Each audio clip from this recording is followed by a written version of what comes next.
မြန်မာပြည်မှာပျော်ကြီးကြနေတဲ့ဆိုသူကိုအကြောင်းရင်းတစ်ခုကြောင့်စိတ်မချလို့အမေရိကန်ကိုအမြန်ပြန်ခေါ်နေရတဲ့ဆိုမြန်နန္ဒာ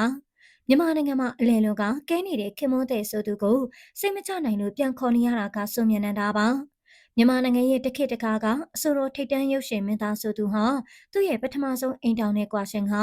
တရုတ်ဆောင်မင်းသမီးဆိုမြန်နန္ဒာနဲ့လက်ထပ်ထားတာဖြစ်ပါတယ်အဲဒီနောက်မှာတော့သူတို့ဟာအမေရိကန်နိုင်ငံမှာအခြေချကနေထိုင်နေတာပါ